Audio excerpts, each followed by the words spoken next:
Okay, hello everyone. My name is Will. I go by the name Will Wakesfrere, rhymes with Shakespeare. Not my real name, but it's the name that I use for these kinds of videos.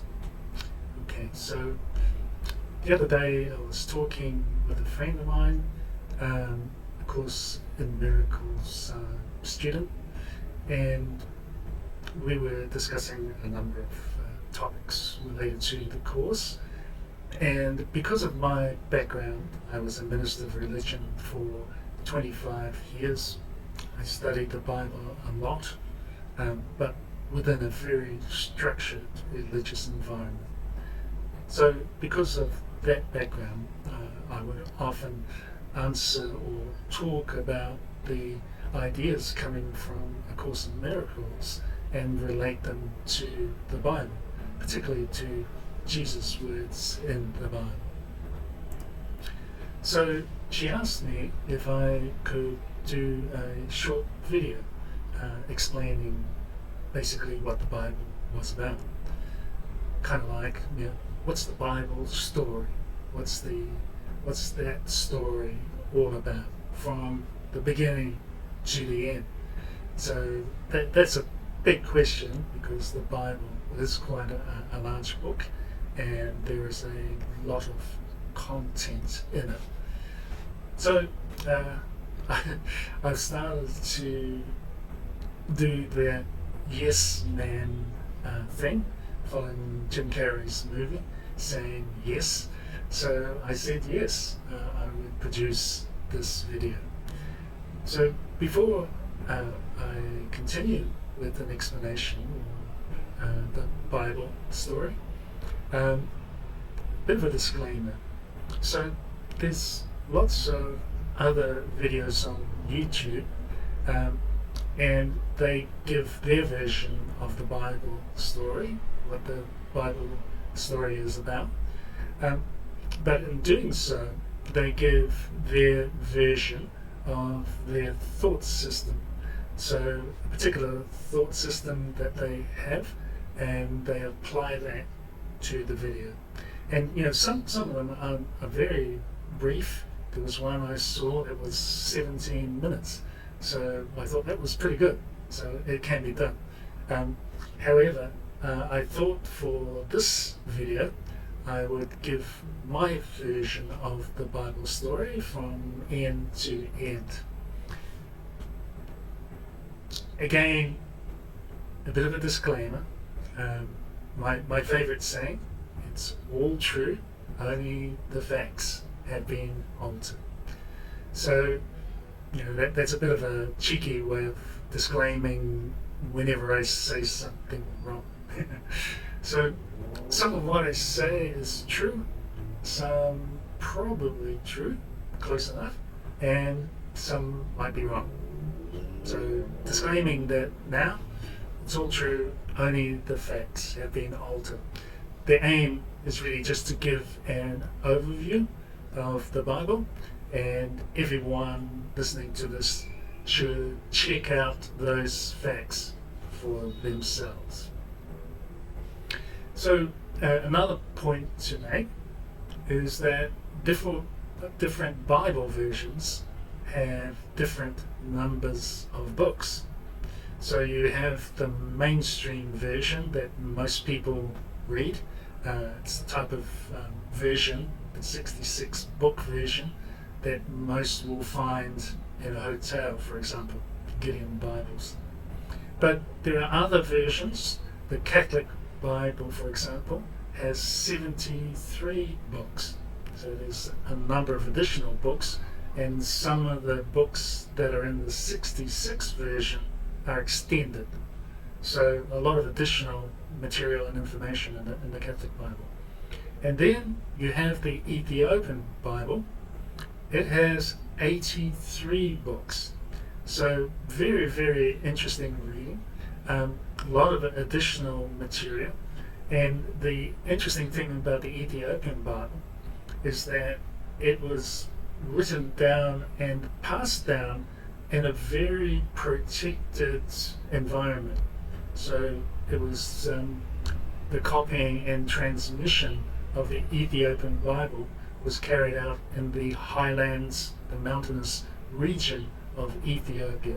And so it was pretty much undisturbed in its transmission, whereas the various other Western Bibles were subjected to all sorts of political and religious interpretations and insertions and deletions. So with that in mind, we will talk about the 66 book version. So the Bible can be broken down into parts. There is the traditional division, Old Testament, New Testament, but I break it down into 6 parts. So the key parts, right? Part 1, what I call part 1, is the creation of the heavens and the earth. You know, that famous saying in Genesis 1:1, in the beginning, God created the heavens and the earth. So we have that as the beginning. We have the story of the creation of mankind, Adam and Eve. Also, the supposed fall of mankind into sin through the event that happened in the Garden of Eden, where a certain fruit was eaten, which had apparently been forbidden. Then we have a number of events that occur after that, leading up to the flood and Noah and the ark. So that's another famous point that most people know about from the Bible. And then from there are events leading to Abraham. And many people know that story about Abraham, particularly because he was the progenitor of the nation of Israel. But in any case, you have Abraham, who lived in Chaldea, which is present-day Iraq, and he journeyed to the land of Canaan, which is present-day Israel. So from there, we get what I call part 2, and that's the story of Abraham and what came to be known as the Hebrews, and their traveling to Canaan and living there. So we have Abraham and the story of his 2 sons. So his first son was named Ishmael, that he had by his concubine named Hagar, or Hajar, as some say. But the main storyline in part 2 is about the son that he had with his wife, Sarah. So their son was Isaac. And Isaac led to the 12 sons of Jacob, who later became Israel. And eventually they ended up traveling to Egypt and being held in captivity there. So that's part 2. Then we have part 3. That's by far the longest part of the Bible. This part covers a number of key events. So we start off with the captivity of the Jews in Egypt. That's a well-known story. Then they're rescued by Moses from Egypt and going through the Red Sea. And you see the massive miracle of the parting of the Red Sea. And then they're standing on Mount Sinai and they're undertaking the Mosaic current. So the rest of the story is about their journey to the Promised Land, Canaan, which would become Israel. Unfortunately, things don't go well from the initiating of that covenant, that Mosaic covenant, and they end up wandering around for 40 years before they get to enter into their Promised Land. And that's also a famous story. So part 3 then continues with the first temple in Jerusalem and the appointment of a king. The first king being Saul, and then followed by David, and then Solomon. So again, these are really well-known stories from the Bible. Following that, there's this splitting of the 12 tribes into two parts, and 10 of those tribes end up going up into the north, into what is called Samaria, and 2 remain in the south, and that is the land known as Judah.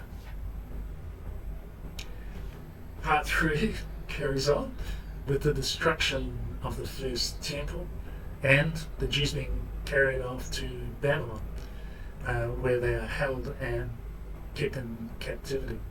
Incidentally, it's in Babylon that the Old Testament actually gets written, or the main part of it, which is interesting because going by Bible chronology, the Bible began around 6,000 years BCE, before the Common Era, and it wasn't until around about 1500 BCE that the story gets written down. So that's writing the story a very long time after the event.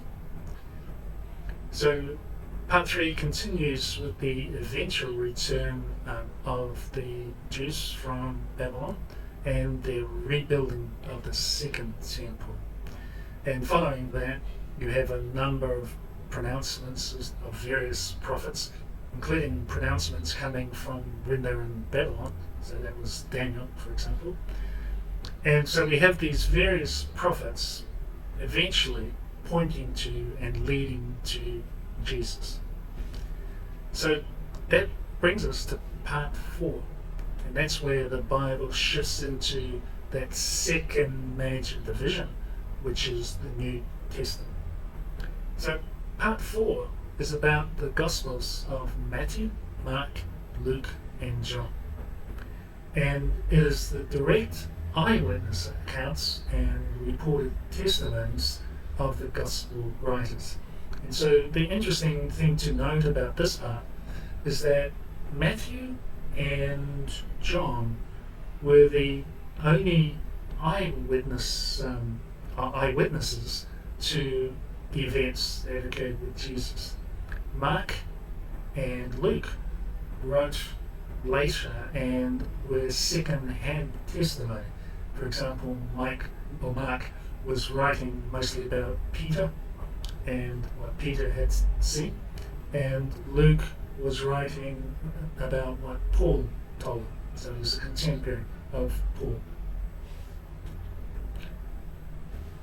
And that brings us to part 5, which is mostly about the Acts of the Apostles, and they're spreading the message of Jesus out to both the Jews and also the Gentiles in the lands outside of Judea. And finally, we have part 6. And part 6 is the book of Revelation, which is written nearly 70 years after Jesus' death. And it's a very different looking book compared to the Gospels and the accounts of the Apostles. So here you have it, 6 parts to the Bible and a very rough overview of those parts and how they are joined together. Each part contains events that have provided much commentary and controversy on the meanings of those events. However, much of that commentary is now coming under intense examination. Many discoveries are being made that require a reinterpretation on the Bible scriptures and what it's really about. From the perspective of A Course in Miracles and the writings of Jesus in this latter-day revelation, it can be useful to have an understanding of the Bible story and especially what Jesus said there. Its usefulness is an answer to the question, what is this for? What is its purpose? And I guess the point is, if it can be used for my salvation and return home to heaven, then to that extent it can be useful. So I hope this was helpful in giving you an overview of the Bible in a bit of a short format, hopefully. And in time, I would like to go over each of those 6 parts in a bit more depth, and also go through those and work them through from the perspective of A Course in Miracles.